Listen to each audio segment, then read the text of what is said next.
I think we are back live. Are we back live, Tim? Back live. All right. Right So it has been a powerful, powerful evening so Yes. far, and we are very excited for this last segment of our three-part series here of moving the best people. for last. Yes, yes. So moving people to action. The people are rising. The state of education in the time of COVID-19. So we are excited for this panel here. We have Willie Barney staying with us, so we're engaging and loving his perspective. We have Mr. Dr. Dale Davies with the University of Nebraska Medical Center. We have Miss Monique Cribbs. We have Mr. Barry Thomas. And what we'll do before we get started, so we can make the best use of time, let's just jump right in. Let's give everybody 45 seconds. I know Tim said 60. Let's try to do it in 45 seconds. Give us your 45-second commercial of who you are. We'll start with actually, we're going to start with Miss Monique Cribbs first. Hi, everyone. I'm Monique Cribbs. I am the Director of Enrollment for Metropolitan Community College. I am a proud North High graduate. I am a proud North Omaha resident, born and raised on 16th and Spencer. I'm a huge advocate of education. I truly believe that education is power. And again, I'm happy to be here to talk about education with the panel. So thanks again, Tim, and to Richard. Thank you. Dr. Dale Davies. You got to take it off mute first. Yeah. Hi, Richard. Hi, Tim. Thank you so much for having me on. I'm excited. It's been great listening to the panelists. I am the Senior Vice Chancellor for Academic Affairs at UNMC, and I'm a proud card-carrying member of the 100 Black Men, and I happen to also be the chairman of the board of the Boys and Girls Club. We just heard from Jermaine earlier. So I'll stop there and keep within my 45 seconds. Thank you, Dr. Davies. We're happy to have you. Mr. Barry Thomas? I'm going to use my full 45. No, so thanks for the invitation. Black man. Thanks for the invitation to be a part of the panel. I'm very honored to be amongst these wonderful professionals and those that are dedicated to our children and education. Again, Barry Thomas, I'm the Director of Equity and Diversity for Omaha Public Schools. I've been serving in this position for the last year and a half. Prior to that, I was the Supervisor of Social Studies for Omaha Public Schools, and I also taught at North High School, and then also at McMillan, both in North Omaha, where I was also raised. So it was nice to come back to the community that raised me and be able to contribute in that fashion. I also just recently, as a matter of fact, just this past Tuesday, started on as an adjunct professor in the Black Studies Department at University of Nebraska Omaha, where I teach a survey of Black education course. And that's a bit about me, and I'm looking forward to engaging in a conversation about what we can and should be doing in regards to equity, diversity, inclusion, and social justice within education. So one thing I'll jump right into, I'm gonna go off script a little bit, so hopefully Tim don't tell me a little later on in the secret chat. You shouldn't ask that question, but I have a good question that came from a member actually that's on the participant list, and I want to ask that question. How are you, your organization, engaging college students and young professionals to bridge generational divides to further advance our shared communities and collective existence? Wow. That's a powerful question. I'm going to say it again just to make sure everyone understands.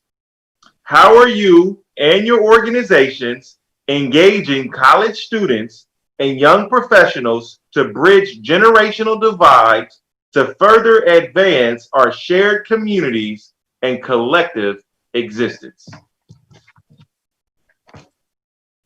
Whoever wants to start. I know it's a big question. So, I can start. 2020 was the year when the CDC said we were going to eliminate health disparities. So this is the year that we were supposed to all have equal outcomes in all kinds of care. And COVID proved that all wrong, right? Because now we have 180,000 Americans dead, and Blacks represent 13% of the population, 35% of all cases, and three and a half times more deaths than whites. So, I think that this really speaks to the, we talk about Black Lives Matter. This is a real Black Lives Matter issue, health equity. And I think a big part of that is we don't have enough health professionals who are people of color. And so that's the link to the question. I think that, we at UNMC I personally passionately believe we have a lot of people who are champions of this idea. You know, the questions about college students, I'll say we're starting way beyond that, because I think by the time we get to college, it's too late, because most people's decisions are already made. So, you know, we really need to reach back to preschool, middle school, high school, and that means working closely with organizations within the community.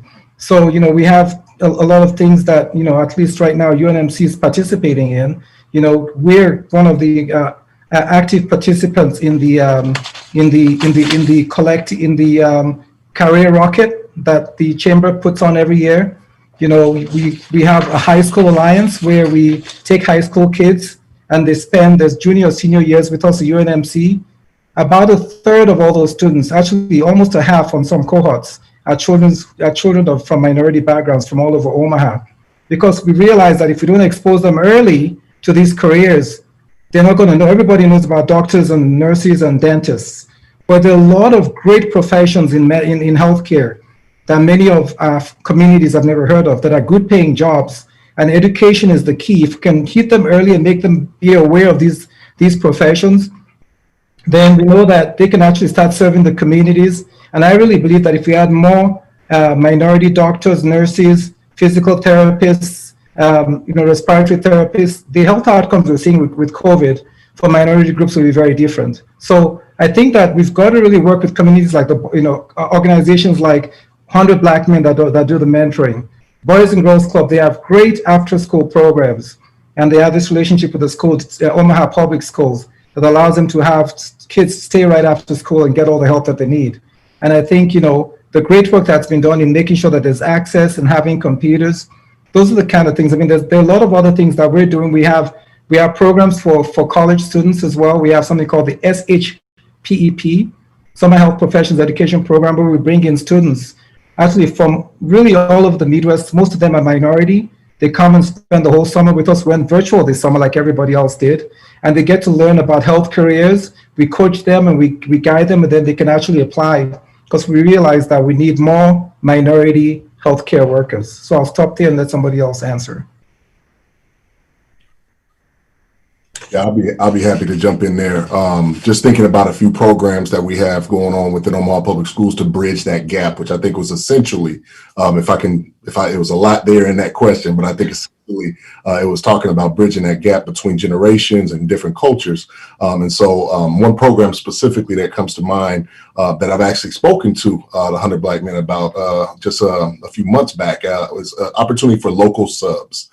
We have a number of individuals in our community that have college education, that have a dedication and have an interest in serving our kids, serving our students. And we have now our board approved just last fall the opportunity for individuals who have a college degree that are interested in working with our kids to be able to come in and be substitute teachers for our school district. And that provides an opportunity for us to broker that relationship and that partnership to where we have community people that are very concerned about our kids. Why not come in there and take the opportunity to serve as a substitute teacher for a day to really get an understanding of what the education that we provide in Omaha Public Schools is like. In addition to that, we also do partnerships, and I love that you had Mr. Lee on the last segment. We have some wonderful partnerships through economic inclusion through our school district, to where we get partnerships with different businesses where they actually work with our curriculum to help us to understand what's the best cutting edge and most important trends that are happening in careers, that they then bring that expertise to our school district to be able to give our teachers the best tools to prepare our students for what's coming up further in their future. But also, in addition to that, those individuals that we partner with actually come back into the classrooms and work with our teachers to set up mentoring programs, to set up opportunities for shadowing, to set up opportunities for our kids to be able to actually see the individuals that are doing the work. And that's some of the that's just a couple of examples of the programming that we have. And I bring up Mr. Lee because Mr. Lee's school is a school that has a magnet program that focuses and centers in on criminal justice, as well as has international diplomacy. And so you have lawyers, you have police officers, you have firefighters, you have a number of individuals that are connected to that school's magnet program through professions that tie into that program and that academy that are helping to support our students to be able to see what the future that will look like for them by seeing people that are in those actual roles. And so as you talk about bridging that gap and making it so that the current, I don't want to say older generation, but let's say seasoned or experienced individuals in these different career fields have an opportunity to meet and work with our students to create some type of inspiration or aspiration for them as they can see themselves moving forward. There's another program that I think I'm going to get to a little bit later, if I remember the questioning lineup, about how we're also looking to bridge that gap from our students that want to become educators. But I'll talk to that a little bit later on. And probably just to segment into that, Barry, in terms of just when we look at diversity and inclusion, to the panelists, how do we get there? How do we strengthen and make that better? One of the things that we pride ourselves in terms of the folks that are involved with the 100 Black Men of America is this notion of what they see is what they'll be. And we have to figure out a way to put more people that look like them in front of them, counselors, administrators, teachers. Let's talk about that a little bit. How do we get there? That's a great question, Tim. What I would say is like you said, the students have to see people who look like them. So it's going beyond the classroom. It's immersing them into programming. We've talked about Boys and Girls Club camps. It's also connecting them to other professionals in the community that are local, maybe other professionals that are outside of the city, but letting them know that there are people who look like you, who are willing to share their story. And I think the big thing is truly sharing your story. I enjoy working in higher education because you don't necessarily see a lot of people of color and sometimes women of color in certain areas. And so I enjoy being there. I enjoy talking to people and talking about, when I thought about dropping out of school, right? When I suffer from imposter syndrome, I am no different than any other person, right? I have self-doubt, but also I know that there are things that I want to achieve and I can achieve those. And I also sow that back into other people as well to let them know, how can I help you, right? If I can't help you, let me find someone who can help you, but don't give up. Don't stop, keep moving forward. Don't be afraid to break the ceiling. I just read this on Instagram. It said, some people will impose their own ceilings and want you to sit with them. Wow. And so they're uncomfortable with change and they want you to sit with them because they don't want to do anything differently. And you have to be willing to walk away from people and walk your own path and do your own thing that makes you happy, but also remembering to reach back and help others and share your story, the ups and the downs, not just when you're high. Talk about when you were low as well, so people understand that we are no different than anyone else. So just making sure we're connecting and we're telling our truth. Other panelists, weigh in on that. Yeah, I just weigh in, Tim. That's a sweet spot for us at the network and with Step Up especially, is connecting youth and young adults to real hands-on opportunities. So at age 14 and 15, going down to city council and being a part of presenting your ideas to the city council members, being a part of entrepreneurship and taking a concept, turning it into a product and actually taking it to market. Those are the kinds of things, along with the careers at UNMC, opportunity internships at UNMC and CHI and the mayor's office and wherever else. That's a big part of hands-on learning that connects back to the classroom. The other question that Richard and both of you kind of connected on is, we have entities, organizations that are now looking at scorecards. How does their board look? How does their senior leadership team look? Middle management, all the way through their organization, working with us so we can do a real analysis. And then what do we do about it? So one of the initiatives that we've been working on the last few years with Dr. Randall Pinkett is Redefine the Game. And it's of all generations. So we have some in their 20s all the way up to 60s. But they're looking at high potential folks that still have opportunities for growth and development. So this year, with the most recent cohort, we'll have 100 people that have completed this and are ready for that next level of assignment. So moving into a VP level, a director level, preparing for eventually becoming a CEO, being on boards. those are the types of development, strategic, intentional programs and initiatives that have to be in place. So, and it's expanding even more. We're seeing more people get involved in it. If I can jump in on this one as well, I appreciate what my co-panelists are making a point to, but I believe in trying to make the changes toward the future, you have to acknowledge and recognize the past. And so I look at it in three different parts. So there's this past, present, and the future opportunities when it comes to, from my perspective, teachers and educators of color, individuals working within the system that look like the students that they teach, right? And so we have to acknowledge in the past what happened.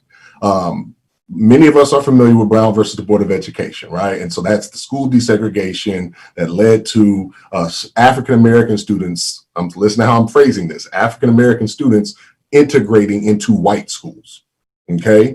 African-American students integrating into white schools. And if you understand and look at the history of just that incident or just that one particular policy change, what happens is the students go in, but what happened to the African-American teachers? Right? The ironic part of that history is Linda Brown, the young girl from Brown versus the Board of Education, actually grew up to become an educator. She grew up to be a teacher. And when she got to the point where she was ready to teach classes, she wasn't hired because of discriminatory hiring practices for Black educators in schools. And so we have to acknowledge that there were discriminatory hiring practices that discouraged people of color for a number of years from going into the field of education, right? So you start with understanding what has happened and you realize that that's a policy change, right? And so you acknowledge where we are currently, right? And I give my school board a lot of credit towards this because they just adopted, I think in July, an educational equity policy that specifically outlines the need to address hiring, recruiting, and staffing of individuals within our school district that are reflective of the population of our students, right? And so we know where we are currently. And so now we have policy, but we all know policy is one thing, practices is something else, right? And so from the past to the present, now here's the policy or the practices that'll get us to the future. What do we have going on in our school district right now? We have an Educators Rising program that our schools, all 7 of our high schools have adopted, where we are training our young people that are interested, just show an interest in becoming an educator. We align you with opportunities to start studying classes in high school to prepare you to go into the field of education. Some of those classes are actually dual enrolled classes to where if you study that class in high school, you're getting a college credit, putting you ahead of the game to becoming an educator when you actually go into college, right? And so you go from the past, you start looking at what's going on in the present, and then you start putting practices together to go into how we propel ourselves to creating that change in the future. But I also want to make sure that we all understand this is Nebraska, right? And as much as we might want to hire people of color in the state of Nebraska, there's not a whole lot of people of color to pull from, right? And so that's why we're trying to grow our base of educators of color. But at the same time, we got to talk to our I just say our white educators about how to prepare themselves to work with diverse populations of students. And so the state of Nebraska, and again, I love that Ebony was on the call too, the state of Nebraska, the Department of Education has actually created a subcommittee called the Diverse Learner Ready Teacher Program. And that whole subcommittee within the Department of Education is squarely focused on working with all of our future educators on how to prepare them, again, going back to the first question about how to bridge that divide culturally to prepare them to work in these settings in urban areas and diverse platforms so that our students do not suffer from that lack of cultural continuity with the individuals in front of the classroom. So there's a lot of things that are at play, but understanding where we were in the past, where we are today, and then planning for making those changes in the future is a big focus of what we need to have as a part of that conversation.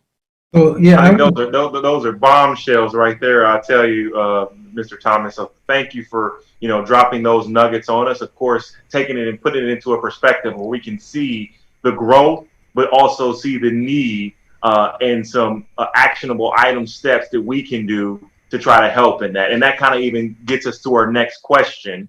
The African proverb has always stated, "It takes a village to raise a child." And when we're thinking from your perspective, how has COVID-19 changed the way people examine that child, that teen, and that adult education? And how can the Black community specifically adjust to this change so that we can continuously roll out that African proverb that the village is raising that child. It's interesting, Richard. I was actually going to use that proverb earlier. Oh, look, great minds think alike. Well, you know, as I look around at the panelists and I think about all the people that are represented here, we have 100 Black Men, we have Empowerment Network, 100 Boys and Girls Club, and, you know, we have Metro Community College, etc., UNO. You know, basically, we're all going to have to work together to change the landscape. So we talk about COVID, and I know that I mentioned the statistics about how horrible it is on the African American community, especially. But one thing that, you know, and I think one of the panelists mentioned it earlier, is that there are a lot of silver linings here. If we can actually figure out a way to get, you know, opportunities for every single kid in the African American community to understand how to, you know, use remote learning, to use the internet, to be able to learn online, that opens the whole world to them. I mean, that in a way, if we can, you know, if we can get all kids learning how to learn online, I'm not suggesting that that's the only way they learn, but if they learn how to effectively learn online, that's a leveling field right there, because they're going to have access to basically the same thing to kids who are obviously, you know, in fancy schools. Now there are a lot more tools online than there ever was. There are a lot of open source materials. You know, we have the Khan Academy. For those of you who may be familiar with the Khan Academy, right? What a great resource for kids who have the opportunity to use that. There are a lot of other open type of learning tools like that for kids to really go online and be able to be taught, but they're going to need the support. They're going to need mentoring. They're going to need to see people like you and I who can sort of be willing to answer questions and help them. I think, you know, all of the different organizations here, showing them how to do this within our organizations. I know the 100 does that. I know, you know, Boys and Girls Club does that. They have specific people who teach kids how to use computers. And actually during this COVID, you know, 100 Black Men also gave, I know every single device that they had was given to kids so that they could continue to learn while they were home. They were one of the first organizations that I'm aware of that actually made the decision to do that. So I think that that's one of the things we've got to look at, is everybody, all of us, you know, how are we doing with mentoring? You know, I agree 100% that, you know, I've seen a lot of kids who tell me that they didn't know that they could actually be doctors until they met me. I interview a lot of kids who come to a lot of our health professionals who tell me that the first exposure they ever had to health profession was watching Dr. Huxtable on TV. You know, so role models do matter. And I think we all have a role to helping, especially working together with, you know, different of all the organizations that are represented here tonight. One of the things, and we're, you know, I wish we had more time, but we're kind of winding down as far as time-wise. But one of the things I wanted to be very pointed in terms of some of the panelists, with Monique, when you look at higher education, and I know Dr. Davies, you're in higher education as well, how might, in light of what's happening with COVID-19 and Black Lives Matter, more of the movement, how might we use this opportunity to skill up, level up, job up, really pivot into something that really can kind of help us and prepare us to remain necessary as it relates to creating opportunities to increase our hourly wage, our salaries, and even moving from jobs to careers? Right. Great question. Great question. So previous to me being the director of enrollment, I was overseeing the career services department for the college for 6 years. As I stated before in the previous panel that you had a couple weeks ago, this is a time for us to sit back and to truly assess ourselves, right? So some people have lost their jobs due to the pandemic, and you don't have control over that. But the government responded and they sent out CARES Act money funding to all the different institutions, and we're one of them. And so we offer funding for people. If you lost your job due to the pandemic, you can give us a call, and we have multiple programs that you can choose from and start to retool yourself. What do you mean by, in terms of start to retool yourself? Kind of elaborate on that a little bit. Definitely. So what that means is we offer programs from trades areas to healthcare areas. And so if you lost your job and you're thinking, what do I do now? I went to work, or maybe I wasn't making enough initially. It may have been a blessing in disguise. You can now come back to school. You go through the process. It's CARE Scholarship at mccneb.edu. And you will reach out to us, and they do a quick assessment and then get you with a coach. And the coach will talk to you and help you to pick the program that best fits your needs. And then from there, you go through the rest of the process and you'll enroll in classes.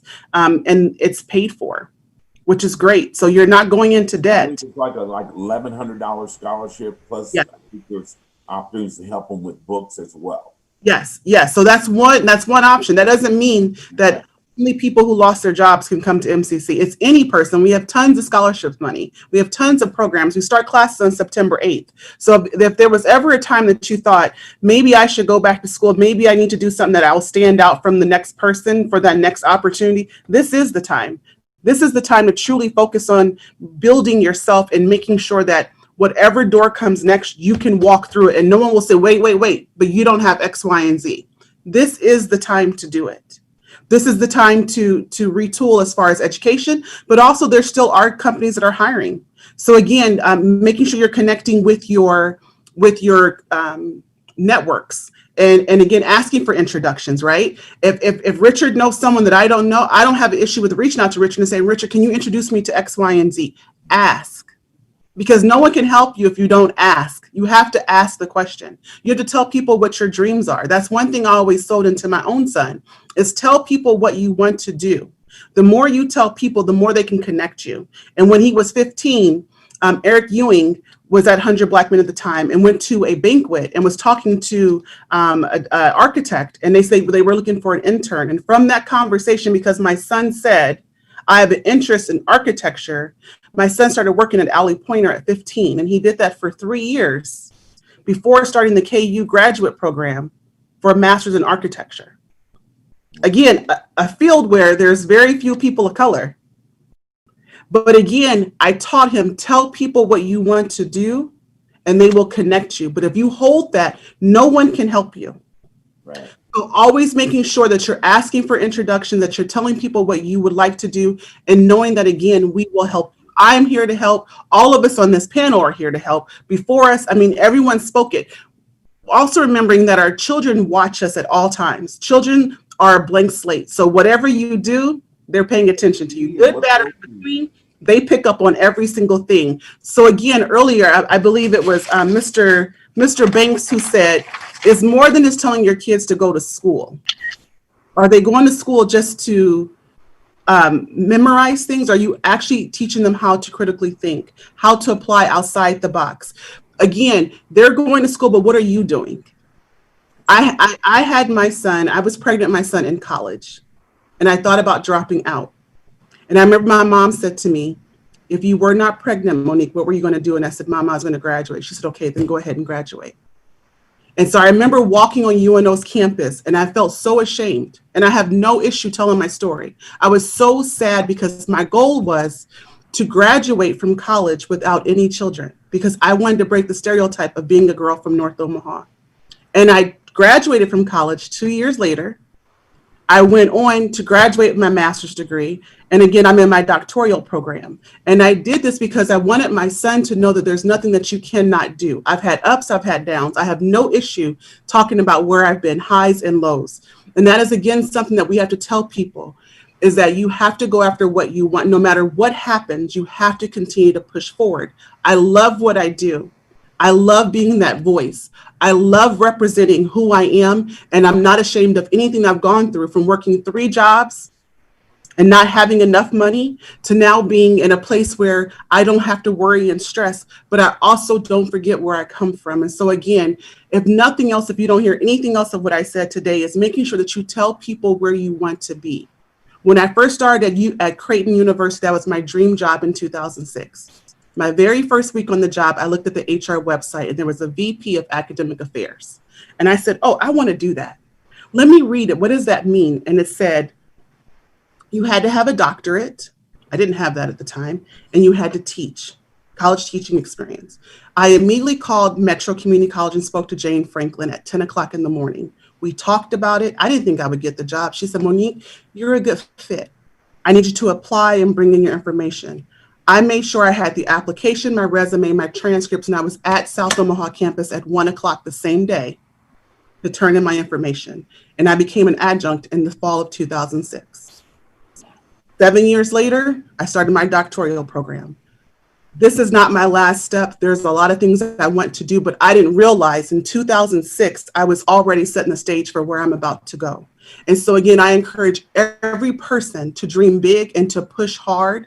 And even when you falter, don't forget what you're going after. And again, tell people what you want to do and make sure you lean on your community to support you. I think that is legendary. Just the statement and the testimony is so strong, Monique. So thank you for sharing that. And I mean, and once again, Tim, I mean, I don't know for sure if we need to extend times in the future or whatever. But what I want to be able to do is I want to be able to give Dr. Dale Davies and Mr. Barry Thomas their final words to say also. I mean, when we think about our children, when we think about our youth, when we think about the teachers, when we think about the parents, when we think about everyone, COVID is a huge impact on our education. How simple would it be for us to say, it's hard, it's challenging, we're not going to do it. Easy way out. But there's reasons to do it for every single one of the panels we've heard today.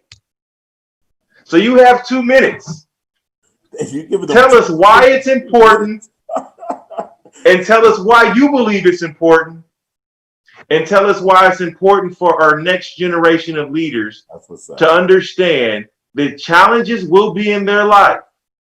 Some small, some mega, but together we can get through it. You got 2 minutes, Dr. Davies. Go ahead and lead us off. Well, thank you. I'm going to go back to 180,000 deaths, of COVID in the country, of which African Americans are disproportionately represented. And why is that?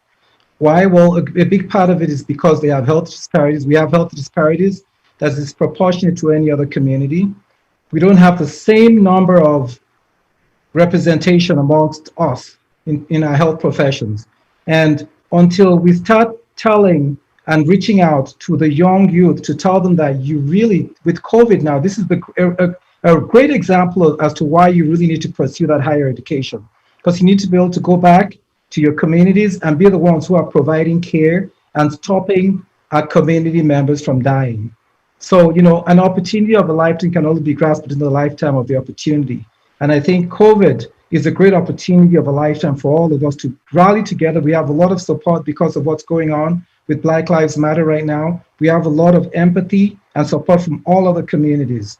I think this is the time that we can all harness that support and continue to really make our youth understand. If you go to college, you're going to earn $1 million more in your lifetime compared to somebody who does not go to college. Even if you have an associate's degree, you're going to earn a third more than somebody who just has a high school degree. And then, you start to add in, if you end up having the opportunity to get to become a nurse, a physician, assistant, a physician, then your earning power goes up. And then as a community, we can really start to help one another. We have to really look in the mirror. And that's why I like the, takes a village, because, other people are going to support us, but we are the ones who are going to solve this problem, nobody else. And I know that, that's why I'm proud to be, a member of the 100 Black Men and working with Boys and Girls Club, and also the work that we do as a leadership team in North Omaha. It's really critical because nobody else is going to do that work for us. So I'll stop right there. Thank you so much for the opportunity to be a part of this panel. It's been a lot of fun. Monique and my co-panelist, Barry, it's been a pleasure listening to you guys as well. Thank you, Dr. Davies. We're going to go ahead to you, Mr. Thomas. Go ahead and send us home with a powerful vibe as you always do. I think you should have ended this with Monique, to be honest with you. No, there you go. No, I'm just, so no disrespect, Dr. Davies, but that was powerful, and I only echo what she offered. In when life gives you lemons, you make lemonade, right? And our situation as African Americans, as people of color in this country, has been a lot of lemons, right? We were given the intestines of the pig, but we made chitlins, right? Because we are given horrible situations regularly, and we do what we need to survive. We persevere.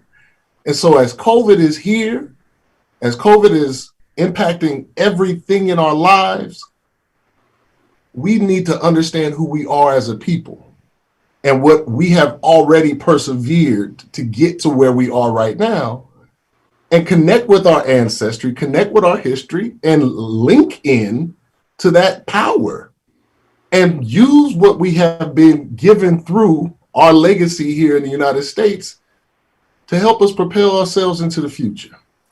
And so I've been saying this when I talk to people about COVID-19. Somebody is going to make a lot of money on the other side of this thing, because the teacher is going to find out the best way to engage students remotely, and they're going to go out and they're going to write a book about it, and they might get a Disney movie 5 years from now based off of what they're doing right now as they learn to adjust and adapt. A student, and we've already seen this.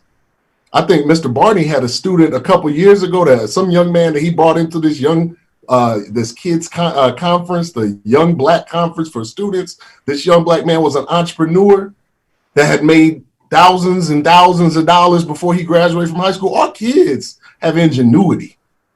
Our kids have intellect. Our kids always find a way. They are relentless, and it is through them that we as the adults now need to be learning from them. That's our responsibility, and that's the liberating piece. As you talk about and tying this together, Mr. Webb, as you talk about education's value through COVID-19, education is a liberator. Education, there's a book by Bettina Love, Dr. Bettina Love, called We Want to Do More Than Survive. And throughout the text, it explains how education should be used to liberate and create freedom. And so we have the access, we have the opportunities, to reflect and show our diversity, because now Black Lives Matter and the civil unrest has been pushing the narrative about change to the forefront. And so the stage is set for some breakthrough. The stage is set for a change in conversation. The stage is set for a change in our former normalcy now becoming something that is going to be better at the other end. So yeah, we have the lemons right now. We got the pig ears right now, right? We got the dandelion greens right now. But wait till we get in the kitchen. Seasoning in there, we're going to get it together. And man, look, it's late and I'm hungry now. So I'm gonna stop right there. But I'm looking forward to what does come on the other side. And I again thank all of you, these wonderful panelists, and I thank you, the facilitators, for the opportunity to come in and just be a part of this discussion. Tim, you're on mute.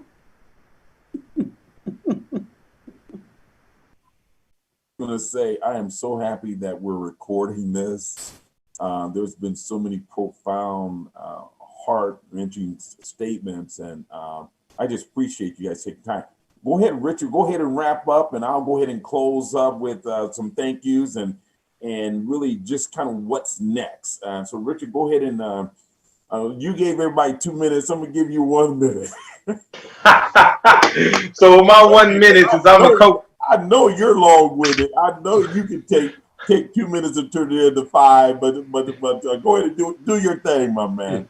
Well, I'm thankful to be here hosting, and thank you for having us to host, and thank you for allowing our chairman of our national organization, Chairman Dorch, to come on and speak about just not only what the chapter here turning 25 years this year is doing, but of course what all 100 chapters throughout the country are doing. And I mean, when we started this conversation, this town hall, we made it very clear. This was not a time to come and grip and grape and, complain. This was a time to have thought-provoking leaders that are professionals in their professional career.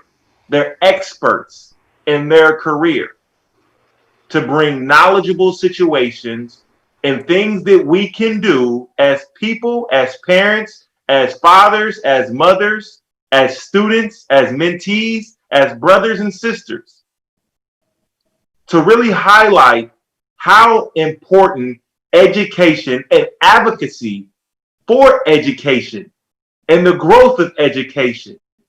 And like my brother Barry said, understanding how you receive lemons and how you make lemonade. How your perspective in any direction that you go in is determined by your mindset. We have been dealt with a lot of negative situations in 2020. But together, when we unify, together, when we believe, we can achieve. And that's what we need to focus on when we're talking about all of these leaders that have dropped nuggets on us today. Let's move forward. Let's think positive. Let's sow positive seeds, and we will reap a major harvest. Right on, right on. Thank you so much, Richard. Hey, just before is Willie Barney still on? But one of this, hopefully he can put it in our chat. The whole movement of the transformation Omaha. There's some things that's happening right now that it's going to take collective movement and participation from all of us. One of the things we're seeking is more resources to go to community impact from the city budget. And it really is not a movement to look at defunding police. It's a movement to really look at funding and putting priorities in terms of resources to help strengthen our resolve in terms of community police relations. So we want to pay attention to that.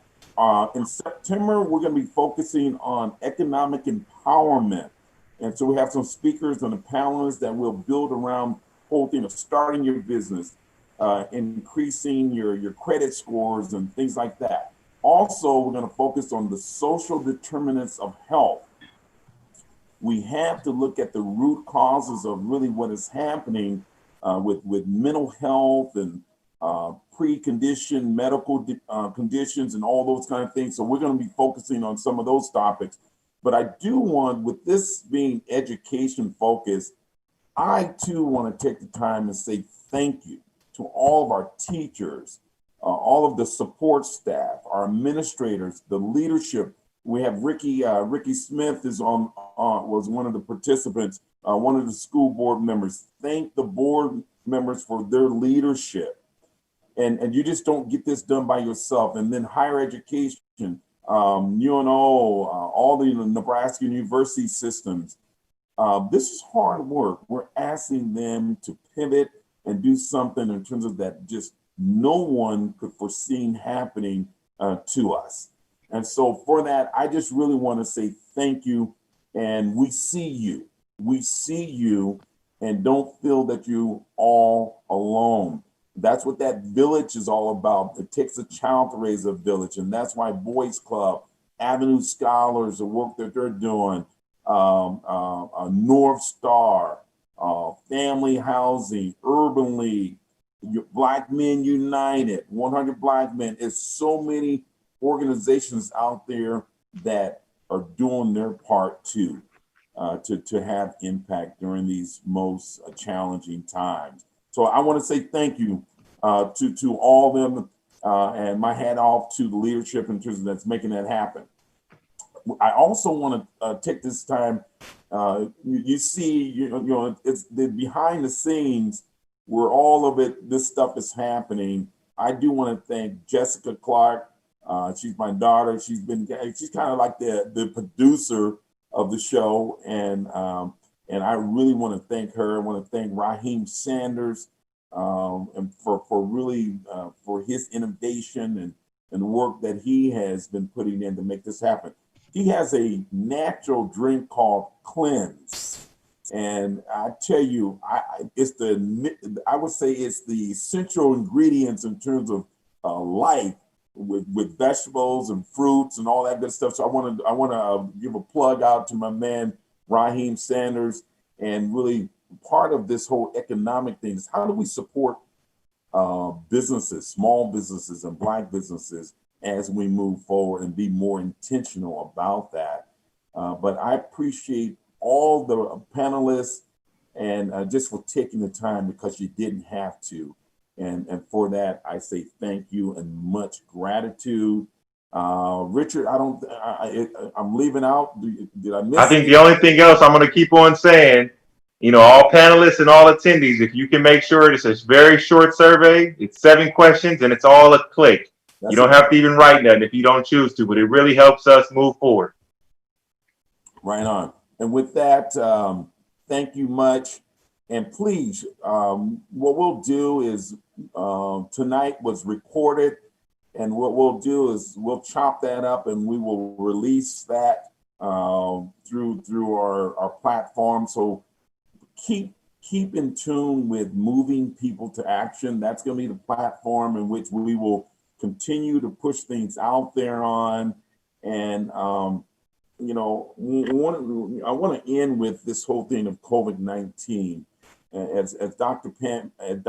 Davies stated, we're at about 180,000 deaths here in the United States. And when you think about, you know, people of color, Black people in particular, it's going to have a profound negative impact on us. And really, it's simple. I mean, it's simple, but we're making it so difficult. Part of what we must do is wear the mask. We must wear the mask, and not so much for yourself, but for other people that you're trying to protect. Social distancing, it's just crazy what's happening in terms of the misinformation and the leadership sending so many mixed signals in terms of what you should do, what you should not do.